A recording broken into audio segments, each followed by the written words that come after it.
There's a video. Yes. Oh, sorry. Good morning. Okay, guys, what a pleasure to almost see you all. It's a great layout.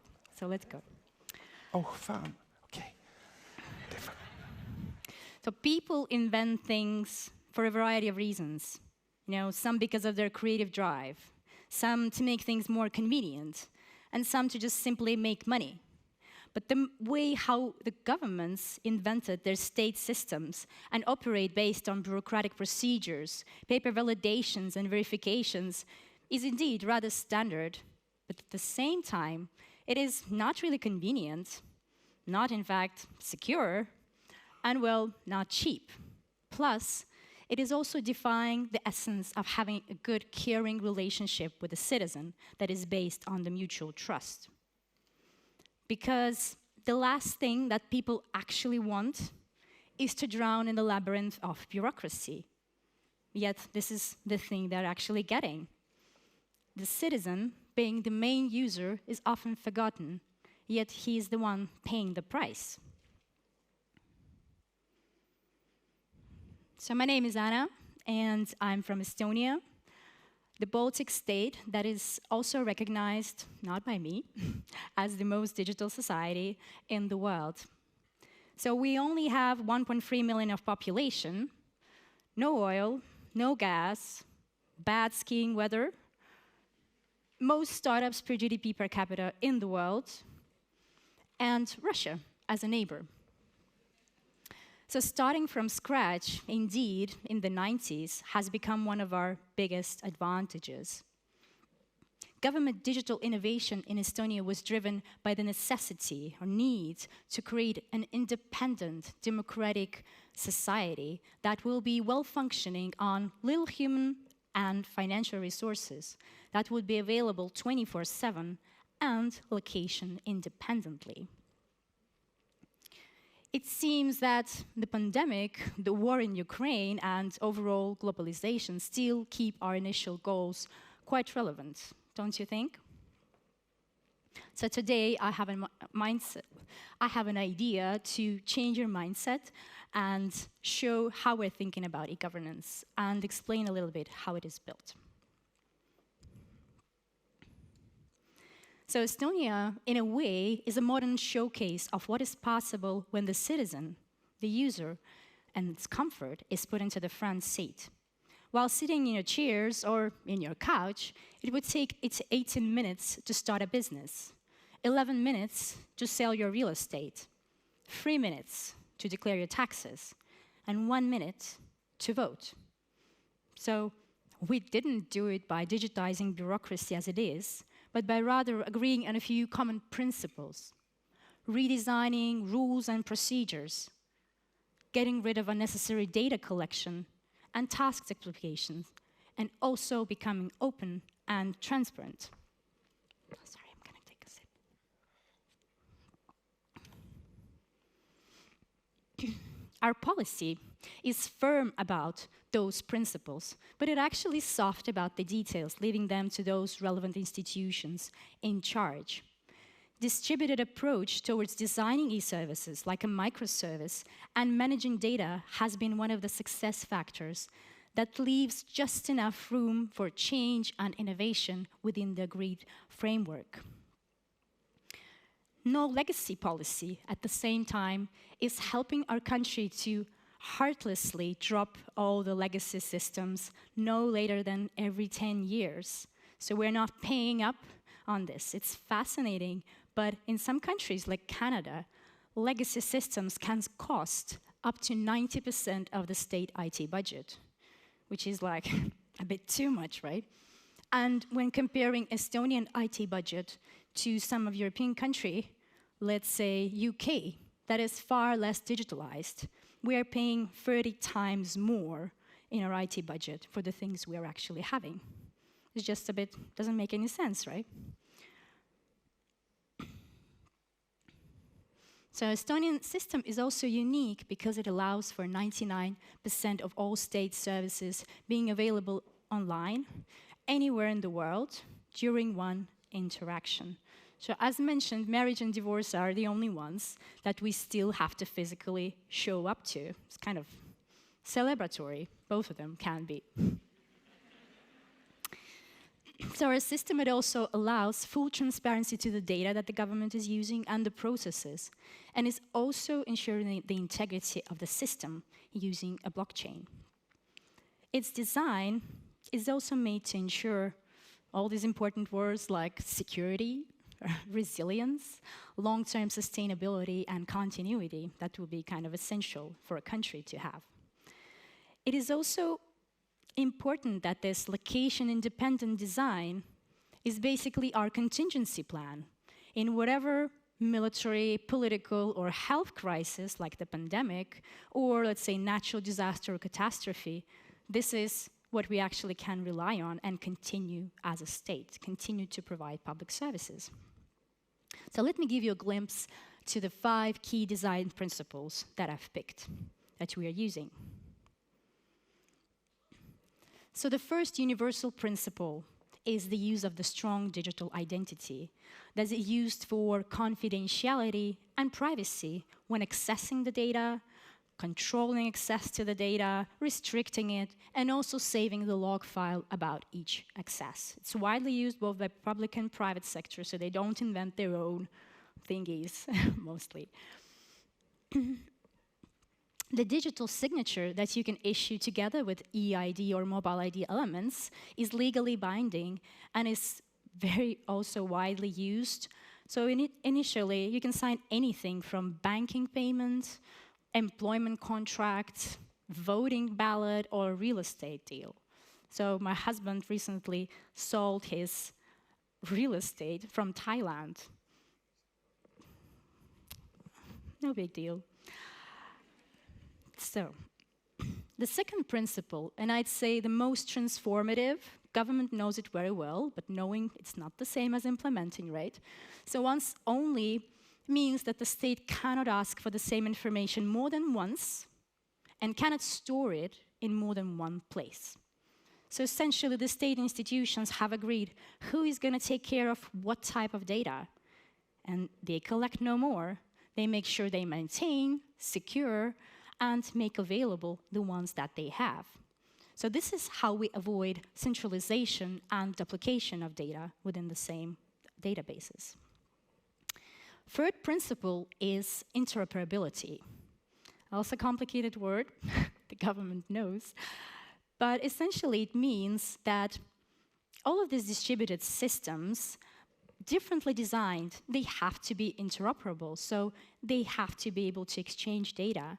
And the state institutions, local municipalities, private and public sector companies, they have agreed to connect to the data exchange layer called the X-road.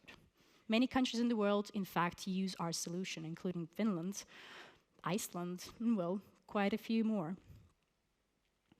So this is allowing them to safely, based on the built-in regulations and laws, cross-use the data that's collected. And this is what makes the data available for any public sector institution, freeing the citizen from the need for any validations and verifications. So also, this is how once only is possible. Estonia is a pioneer in using blockchain for the state. So a private blockchain where we're not saving the data there, but we do use it for ensuring and validating the integrity of our data, our legislation, our health documents, business documents, essentially any critical governmental data we're relying on, the software components, the log files. Blockchain essentially is our auditor that is making sure that nothing has been tampered with. This is how we know we operate on the trustworthy digital data. So another principle, and well, also key importance, I'd say, is the data ownership. In Estonia, individual is the owner of the data that the government has collected about him.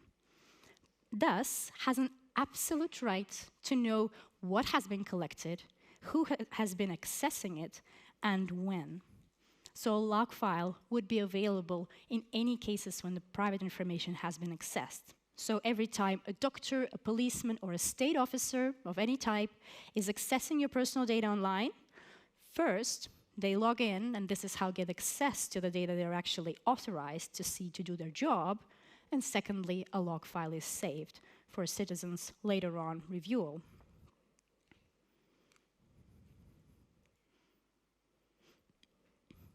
So from personal experience, my last time to the state authorities was like 9 years ago, and I don't feel missing out. I have been using all of their services pretty actively, I'd say. And during the pandemic, of course, we have severe health impact and also economical impact on our country. But we are proud to say that we didn't have to change the way we operate as a government. We still all had the services running because we have been preparing for that essentially for years. Whether it's e-police, e-school, e-health, e-prescription, e-tax board, i-voting, just everything was working. We even actually noticed an increase in the use of public services and digital identification, about 200%. We've also started actively using cross-border digital prescription, essentially meaning you can call your Estonian doctor from Finland and pick your medicine with no paper in any pharmacy closest to you in Finland.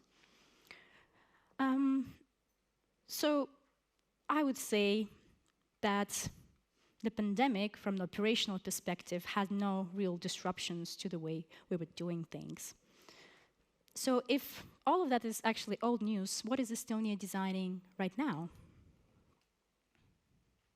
Babies. Actually, I had my second daughter last June, and I could experience the beauty of proactive services. So when I arrived to the hospital, well, you imagine I had other issues on my mind, but they had all the data that they needed about my pregnancy, my blood type, and all of that from my e-health registry. So I didn't ask any additional questions. And plus, just minutes after the daughter was born, she was issued a personal ID code. And initially, they registered her to the population registry. So my husband took a mobile, went online, and we could name her just minutes after her birth. So we called her Stella.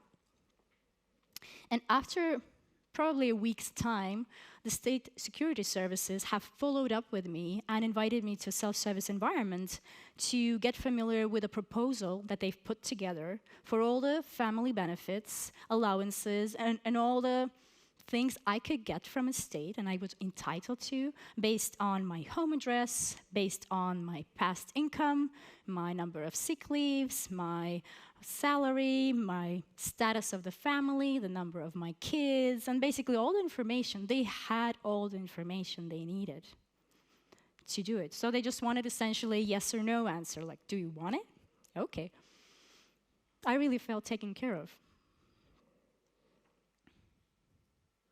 So essentially, proactive services like this example are designed to create a seamless experience by bundling up the services and offer them automatically and proactively, no matter what institution is actually offering them.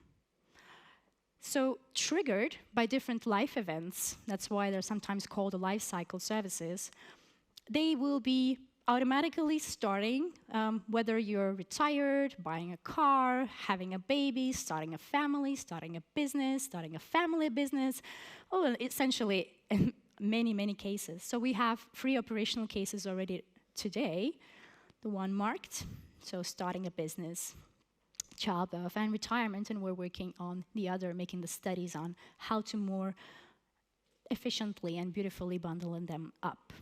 So actually the biggest challenge to develop this sort of thing was legal framework. For a few years, we were just battling to change the legislation. And well, development was like not really a challenge. So the researches are being ongoing on how to go further with it. But what is convenient and user-friendly for someone may not be convenient for the other, right?